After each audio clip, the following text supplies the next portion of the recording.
All right, DJ CALO, What's up, boss? how are you doing? I'm good. First Control and Freak event. Yes, it is. Are you excited? Ecstatic. That's perfect. We're glad to have you, and we can't wait to see you on those decks. So welcome to the interview. Basically, we're going to be asking you a handful of questions, some personalized and also some for Fungal Fantasy, getting the audience ready for what's to come. Sounds good. We'll start with the first question. I've also seen your military experience is a unique aspect of your background. How has it influenced your journey as a DJ and shaped you musically? I mean, my first actual gig was on a ship. So how it all started was before COVID happened. I brought this little kit. I had just a small Pioneer SB3 and then two small 10-inch monitors, and then download Serato because it was free. I started off with Serato, and we had a New Year's Eve party. And the person in charge of this whole work event was like, "Hey, I heard you DJ," which was false. I wasn't claiming myself as a DJ. I was just doing it to pass time, and I loved music too. And so they said, "Yeah, just come out there, play whatever you have. We're gonna have a little ceremony. We're had a little disco ball. It's gonna drop balloons, very very small compared to what you see obviously in Times Square." So I was like, okay, maybe max me 20 people, 15 people. And then as soon as I got out there, I was already late, which I was already stressing about that. There was already probably 200 to 300 people out there. And I was like, oh. Which is great to hear. I mean, it's definitely nice to explore in different avenues, including other than just DJing and also producing, which kind of brings us back to, the name DJ CALO. And, it carries a real distinctive sound. Could you enlighten us of the, where it came from? What's the significance behind this name? So DJ CALO came from my coworkers. We were doing a little work picnic. This was before the New Year's Eve party. So I was playing for just my work peers, and then one of my buddies, his name was Vasquez. He said, "Hey, you need a name." I was like, "Okay, what do you got in mind?" I was like, "I don't know. What do you think? What do you have in mind?" At this time, I had no idea. I was like, DJJ. I was like, that's kind of cheesy. I kept thinking DJ at first, and then I was like, all right, let's think about my name in general. So my middle name's Caleb, and my last name's Owings, and so I was like, maybe I just put the first part of my middle name, and the beginning part of my last name, and that's how CALO came together. So just the first part of my middle name, and then the last name, and then it got certified when one of my managers did an announcement to everyone at work saying, "All right, now everyone tell your name, who you are." And I was like, DJ CALO, but I didn't want to say it. I was too shy. I was like, all right, you can say it. I was like, "Everyone give it up for DJ CALO." And then hooray, everyone was cheering. I was like, okay, that kind of sounds has a good ring to it too. And then it stuck. I like it, and it's been home for me. It's kind of it's been my roots, and so I kind of stuck with that. And so for those who might be curious, could you provide a quick guide on how to correctly pronounce DJ CALO? How would you pronounce it? Because I know there is two different ways people say it. Yeah, a lot of people have said Kalo. A lot of say um, Cal, like they'll say it really they'll draw it out. It's just Calo, CALO. There's no I don't know any way to describe it. A lot of people say Kalo, but it's Calo. Yeah. CALO. Perfect. Thank you. And so, your career has taken you to various corners of the globe. I mean, including places like Dubai and Thailand. How has this international exposure influenced you, your performances, your musical taste? Um, I'm really all about the scene in Ibiza. It's a party city. It's from 7 a.m. to all the way till midnight. You're nonstop.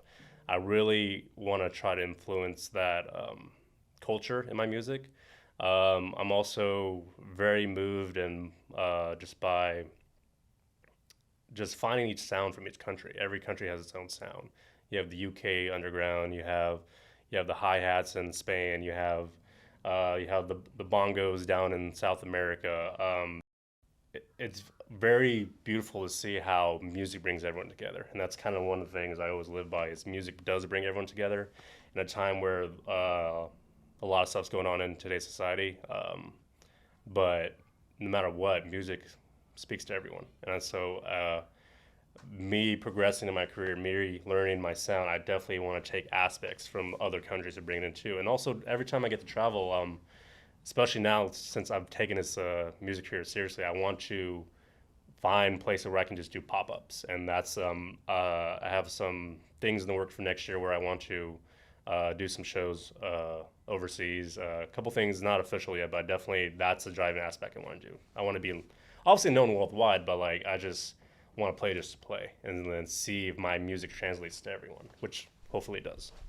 Are there any standout moments or experiences from your gigs, past gigs, that have left a lasting impact on you? I say the probably the one that gave me like the biggest like awakening was the New Year's Eve party, because that was the biggest crowd I've played with, and not knowing the outcome and seeing me land on my 2 feet was very very empowering. Um, and also like my first like official gig was at PB Avenue, where I was actually you saw my name on like a flyer, and that was pretty surreal. Um, and then meeting all my buddies at the bungalow, I think they have really like motivated me to like improve in my music, and also just I feel like those moments I'll never take for granted. I'll always see them on my phone. As where I met my brothers here in San Diego, um, and yeah, it's crazy looking back in that, like we all started at that one spot, and so that one place will also be pretty near and dear.